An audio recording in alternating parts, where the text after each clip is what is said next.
नमस्कार, स्वागत है आप सभी का। मैं हूं आपके साथ रेशु त्यागी। लोकसभा चुनाव की समाप्ति के बाद बीजेपी प्रदेश कार्यालय में प्रदेश महामंत्री और राज्यसभा सांसद आदित्य साहू ने प्रेस वार्ता कर राज्य की सभी लोकसभा सीट और इसके साथ ही विधानसभा में उपचुनाव को लेकर भी जीत का दावा किया है। साहू ने कहा कि सभी लोकसभा क्षेत्र में मतदान की प्रक्रिया संपन्न हो चुकी है, जिसमें मतदाताओं ने भारी संख्या में मतदान किया है। उन्होंने मतदान के लिए प्रदेश बीजेपी की तरफ से मतदाता, चुनाव आयोग, प्रशासनिक और पुलिस कर्मचारियों सहित मीडिया का भी आभार जताया। साथ ही उन्होंने कहा कि मतदान में महिला और युवा मतदाताओं में काफी उत्साह देखा गया।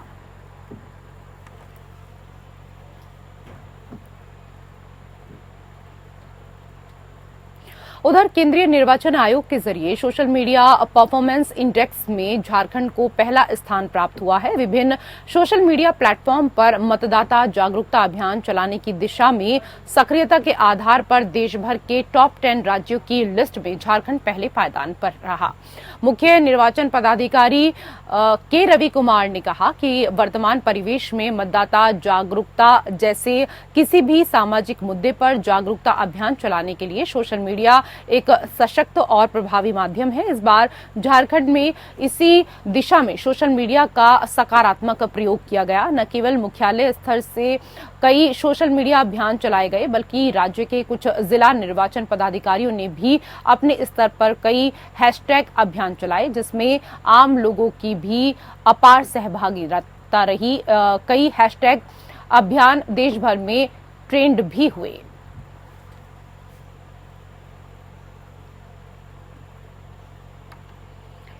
उधर बोकारो में लगातार 2 दिनों से बारिश के बाद भी लोगों को गर्मी से राहत मिलती हुई नजर नहीं आ रही है। ऐसे में लोग गर्मी से बचने के लिए तरह तरह के उपाय कर रहे हैं।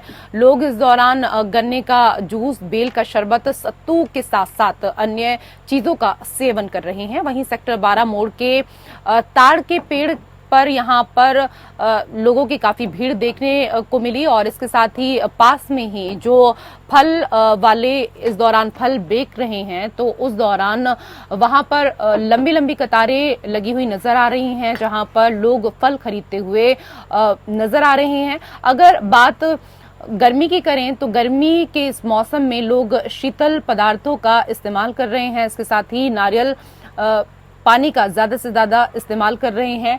दुकानदार ने बताया कि इसको पीने से शरीर में ठंडक बनी रहती है और लू नहीं लगती है। साथ ही साथ बीमारियों से भी ये लड़ने में पूर्ण रूप से सक्षम है। वहीं लोगों ने बताया कि ये फल गर्मी के मौसम में मिलता है और इस फल का सेवन करने से लोगों को काफी राहत मिलती है।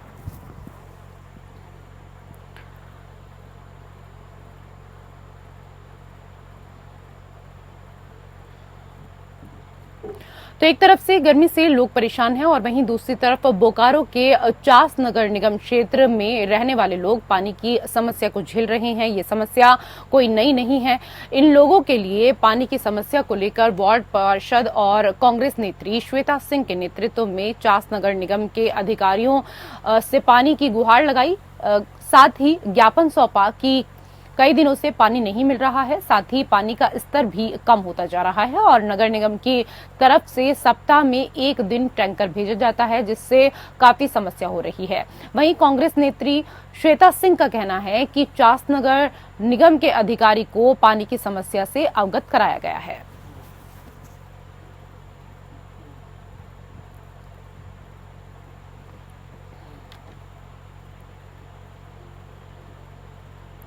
और उधर रांची स्थित एक बार में बीते 27 मई की रात को डीजे बॉय की गोली मारकर हत्या कर दी गई थी। इस घटना में प्रयुक्त राइफल को रांची पुलिस ने घटना के 5 दिन बाद इलाके से बरामद किया। हथियार बरामद करने के लिए सिटी एसपी के नेतृत्व में छापेमारी की गई। छापेमारी टीम में सिटी एसपी के अलावा सिटी डीएसपी सहित कई थाना प्रभारी भी शामिल थे। बताया जा रहा है कि हथियार को गैरेज में छिपाकर दरअसल रखा गया था। हालांकि रांची पुलिस के अधिकारी इस संबंध में अभी कुछ भी साफ तौर पर नहीं बता रहे हैं।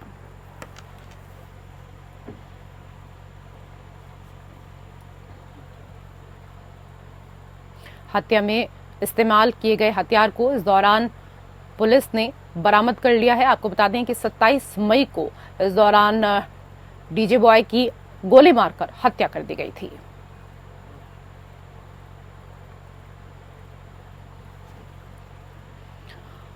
उधर धनबाद मधुबन थाना क्षेत्र में बिजली विवाद को लेकर दो गुटों में हिंसक झड़प हो गई। दो गुटों में बिजली विवाद को लेकर ये झड़प हुई।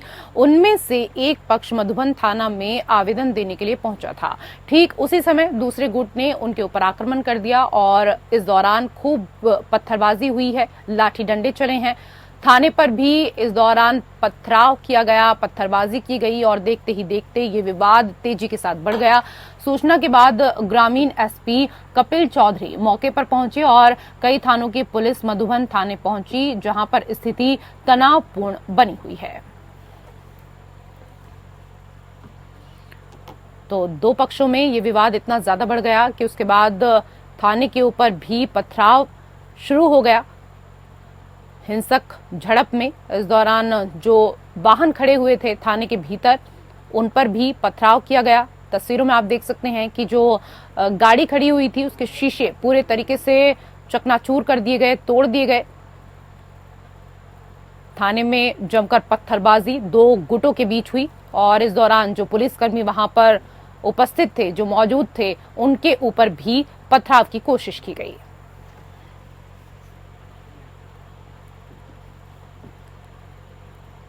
उधर दिगंबर जैन मंदिर में चोरी की घटना सामने आई है। रात के करीब 11 बजे अज्ञात चोरों ने ठाकुरगंज नगर स्थित श्री दिगंबर जैन मंदिर में चोरी की घटना को अंजाम दिया। मंदिर संचालक के अनुसार चोरों ने मंदिर से अष्टधातु की कई मूर्तियां और इसके साथ ही आभूषण भी चोरी करके वो चोर ले गए। जब सुबह मंदिर खोला तो इसकी पूरी जानकारी मिली, जिसके बाद पुलिस को इसकी सूचना दे दी गई है। तो दिगंबर जैन मंदिर का ये पूरा मामला, जहां अष्टधातु से बनी कई मूर्तियों को चोर चोरी करके ले गए। इसके साथ ही इन मूर्तियों को जो गहने पहनाए गए हुए थे और मंदिर के भीतर जो गहने रखे हुए थे भगवान के लिए, उनको भी यहां चोर चोरी करके ले गए।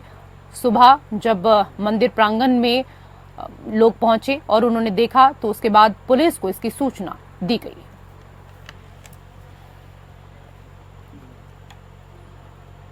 नया रायपुर स्थित भारतीय प्रबंधन संस्थान में आयोजित 2 दिवसीय चिंतन शिविर के दूसरे और अंतिम दिन भी छत्तीसगढ़ सरकार के मंत्रिमंडल के सदस्यों और देश के जाने माने प्रबंधन विशेषज्ञों ने परिचर्चा की। मुख्यमंत्री विष्णुदेव साय भी इस चिंतन शिविर में उपस्थित रहे। कार्यक्रम पर प्रतिक्रिया देते हुए सीएम साय ने कहा कि कल से लगातार विभिन्न विषयों पर सत्र चल रहा है। देश भर से विद्वान यहां पर पहुंचे हुए हैं और सभी ने अपने विचार व्यक्त किए। छत्तीसगढ़ में खनिज और वन संपदा का भंडार है। यहाँ की मिट्टी उर्वरा शक्ति से भरपूर है। गुड गवर्नेंस के माध्यम से हम हमारे प्रदेश को विकास की दृष्टि से बहुत आगे ले जा सकते हैं। प्रधानमंत्री का 2047 तक भारत को विकसित देश बनाने का संकल्प है, जिसमें छत्तीसगढ़ को भी हमें विकसित प्रदेश बनाना है। प्रारंभ से ही लग रहा था कि पूरे देश का आशीर्वाद भारतीय जनता पार्टी को और देश के यशस्वी प्रधानमंत्री श्री नरेंद्र मोदी जी को मिलेगा। पूरा देश चाहता है कि श्री नरेंद्र मोदी जी तीसरी बार सरकार बागडोर संभालें और पूरे देश में वातावरण अच्छा था। छत्तीसगढ़ में तो था ही, और छत्तीसगढ़ में तो पूरी सीट 11 की 11 दे ही रहे हैं और मुख्यमंत्री के नाते कई प्रदेशों में हमारा जाना हुआ तो वहाँ भी भारतीय जनता पार्टी के पक्ष में बहुत अच्छा वातावरण था। तो आज अगर एग्जिट पोल में एनडीए का बढ़त दिखा रहा है तो कोई आश्चर्य की बात नहीं है। और उधर छत्तीसगढ़ प्रदेश के शिक्षा मंत्री और रायपुर लोकसभा के बीजेपी प्रत्याशी बृजमोहन अग्रवाल ने देश में हुए लोकसभा चुनाव के एग्जिट पोल पर प्रसन्नता जाहिर की है। उन्होंने कहा कि एग्जिट पोल से ये साबित हो रहा है कि भारत की जनता नरेंद्र मोदी के सक्षम नेतृत्व पर अपनी मोहर लगाते हुए उन्हें तीसरी बार प्रधानमंत्री बनाए जाने का मार्ग प्रशस्त कर रही है। वहीं विदेशी ताकतों के हाथों की कठपुतली बनकर देश की अखंडता के साथ खिलवाड़ करने वाले, धर्म और समाज में भेदभाव करने वाले, भ्रष्टाचार करके जेल जाने वालों की पार्टी कांग्रेस और उनके गठबंधन दलों को देश की सत्ता से दूर ही रख रही है। ब्रजमोहन ने कहा कि छत्तीसगढ़ की जनता भी लोकसभा चुनाव में 11 में से 11 सीटें बीजेपी को सौंप रही है। जनता का यह निर्णय निश्चित तौर पर बीजेपी के सुशासन, विकास और सुरक्षा के संकल्प को समर्थन देना ही है।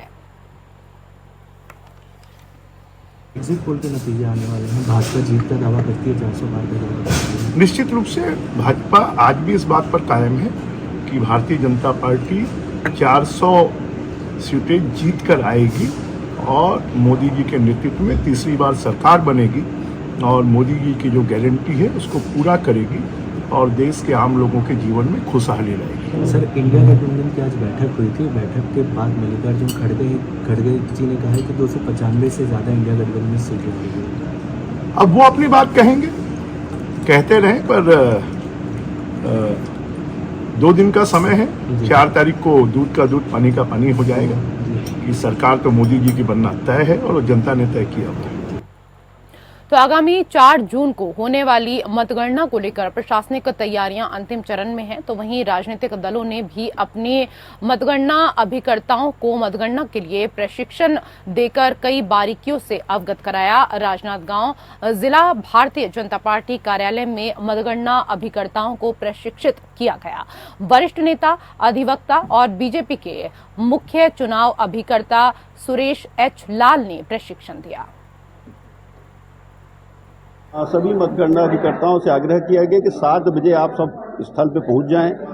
उसके साथ जो कागज जो हमने जो चार्ट बनाया है उसको साथ में लेके जाएं और जो 17C का फॉर्म है जो हमको बूथों में मिलता है उसका मिलान जब डिस्प्ले किया जाए उसके साथ करवा दिया जाए और करवाने के बाद फिर जब परिणाम की घोषणा हो उसका भी जो अपने जो हमने चार्ट बनाया है उसमें उसको एंट्री कर लें और अंत में ARO के पास उसको पहुंचा करके उनसे आग्रह ये किया गया है कि पूरे चुनाव तक आखिरी राउंड तक के हम सबको वहाँ उपस्थित रहना है और पूरे परिणाम को लेकर के वहाँ से उठना है। एक दूसरा महत्वपूर्ण विषय ये बोला गया है कि भाई चूंकि एक अभियान है, महाकुंभ है और हमारा भी दायित्व है राष्ट्रीय पार्टी के कार्यकर्ता होने के नाते हम मतगणना अभिकर्ता के रूप में भारतीय जनता पार्टी को रिप्रेजेंट कर रहे हैं। चुनाव की गणना में कैसे हम उनको सहयोग कर सकें और कैसे स्मूथ तरीके से ये मतगणना का कार्यक्रम हो सके, इसकी चिंता हमको भी करना है। और उधर राजनांदगांव विधायक और छत्तीसगढ़ विधानसभा अध्यक्ष रमन सिंह अपने विधानसभा क्षेत्र राजनांदगांव पहुंचे। इस दौरान उन्होंने यहां आयोजित आरोग्य भारती की अखिल भारतीय कार्यशाला में शिरकत की और कार्यशाला को संबोधित किया। रमन सिंह ने कहा कि पूरे देश में आरोग्य भारतीय जैसी जन जागरण करने वाली संस्था को देश की आवश्यकता है।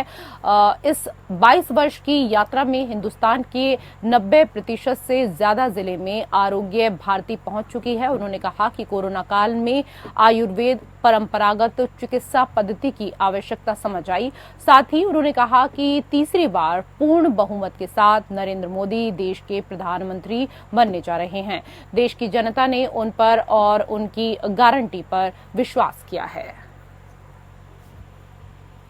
जिलों में पहुंच के और अधिकांश जिलों में पहुंच के 365 ब्लॉक तक पहुंच के विस्तार किया है और ये कोई चिकित्सा करने का आरोग्य भारती का काम नहीं है। ये जन जागरण और प्रिवेंटिव मेजर हम कैसे ले सकते हैं, परंपरागत स्वास्थ्य पद्धतियों को जो चिकित्सा की पद्धति हो उसको कैसे विकसित कर सकते हैं, योगा और सिद्धि और को सबको मिलाकर कैसे लोगों को जीवन रक्षण कर सकते हैं। और कोविड काल में लोगों ने देखा कि किस प्रकार प्रिवेंटिव मेडिसिन से किस प्रकार बचाव से इलाज किया जा सकता है और उसका प्रभाव भी देखने को मिला। तो मुझे लगता है कि आरोग्य भारती का काम का विस्तार आज 365 ब्लॉक तक पहुंच चुका है। 90 जिलों से ज़्यादा स्थानों पे काम खड़ा हुआ है और छत्तीसगढ़ में काफ़ी इसका तेजी के साथ विस्तार हो, यही हमारी। और उधर शिवपुरी श्योपुर मार्ग पर एक तेंदुआ बीच सड़क पर गाय का शिकार करते हुए कैमरे में कैद हुआ। तेंदुए को शिकार करते देख लोगों ने वाहनों को सड़क पर दोनों तरफ रोक लिया। इन्हीं में से एक कार सवार ने तेंदुए के शिकार करने का वीडियो बनाया और सोशल मीडिया पर डाल दिया। ये वीडियो पोहरी कस्बे का बताया जा रहा है। बता दें कि जिस स्थान पर तेंदुए ने शिकार किया वो आबादी क्षेत्र से कुछ ही दूरी पर है, जिससे लोगों में भय का माहौल बना हुआ है।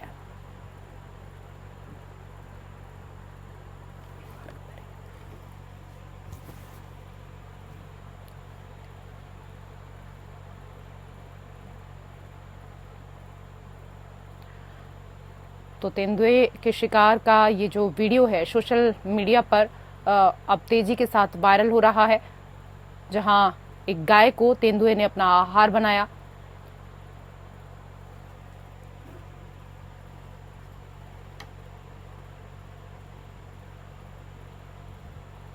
उधर जिले में इन दिनों भीषण गर्मी के साथ ही आम लोगों को भारी जल संकट का सामना करना पड़ रहा है। यहां पानी सप्लाई करने के लिए पायलट प्रोजेक्ट के रूप में बिछाई गई नर्मदा जल परियोजना की पाइपलाइन आए दिन टूट जाती है, जिसके चलते शहर में पानी की सप्लाई बाधित हो जाती है और आम लोगों को पानी के लिए तरसना पड़ता है। अब इसी समस्या से परेशान होकर खंडवा में पानी को लेकर फिर आधी रात को चक्का जाम किया गया। सूचना मिलते ही एसडीएम और निगम अधिकारी मौके पर पहुंचे, जिसके बाद महिलाओं के साथ एसडीएम की तीखी बहस भी हो गई। तो तस्वीरें आप देख रहे हैं जहां एसडीएम और इसके साथ ही निगम के कई अधिकारी मौके पर पहुंचे, लेकिन महिलाओं ने पानी को लेकर चक्का जाम किया हुआ था और इस दौरान हंगामा करती हुई महिलाएं नजर आ रही थी, जहां छोटे छोटे बच्चे भी आपको नजर आ रहे हैं। पानी की किल्लत लगातार क्योंकि इस भीषण गर्मी में देखने को मिल रही है। ऐसे में जब अधिकारी यहां पर पहुंचे महिलाओं को समझाने के लिए, तो ये तस्वीरों में देखिए कि किस तरीके से हाथों में जो मटके लिए हुए हैं, बर्तन जो इन्होंने लिए हुए हैं, महिलाएं वापस भगाते हुए अधिकारी को यहां से नजर आ रही हैं और किस तरीके से घेराबंदी करती हुई भी उनकी गाड़ी की नजर आई, क्योंकि पिछले कई दिनों से पानी को लेकर इलाके के जो लोग हैं वो काफी परेशान हैं। बार बार इन लोगों ने अपील की, लेकिन उसके बाद भी इनके घरों तक पानी नहीं पहुंच पा रहा है। गर्मी में जहां पानी की समस्या से हर दिन इन्हें जूझना पड़ रहा है, ऐसे में इन तमाम महिलाओं ने सड़क पर आकर चक्का जाम कर दिया। और इस दौरान जब अधिकारी देखिए यहां पर पहुंचते हैं इन महिलाओं को समझाने के लिए, तो ये महिलाएं इनका जो गुस्सा था वो 7वें आसमान पर था और अधिकारियों के साथ बदसलूकी भी करती हुई यहां पर महिलाएं नजर आई हैं। वो तस्वीरों में भी आप देख सकते हैं कि जब अधिकारी उनको समझा रहे थे तो उनको किस तरीके से बर्तन हाथ में लेकर वापस भगाती हुई भी ये महिलाएं नजर आई। उधर मध्य प्रदेश के श्योपुर के समीप नदी में इस दौरान नाव दुर्घटना में 7 लोगों की जान चली गई है। इस भीषण घटना के बाद से बड़ौदा और विजयपुर गांव में शोक का माहौल बना हुआ है। बताया जा रहा है कि इस घटना के बाद किसी भी घर में चूल्हा नहीं जला, खाना नहीं बना। इस घटना में एक महिला समेत 4 लोगों ने तैरकर नदी पार करके बड़ी मुश्किल से अपनी जान बचाई। इसमें महिला कल्लोबाई भी शामिल हैं।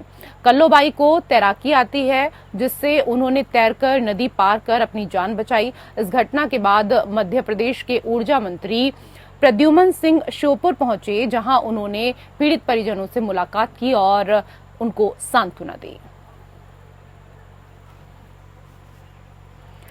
राज्य से जुड़ी हुई खबरों में मेरे साथ फिलहाल इतना ही। नमस्कार।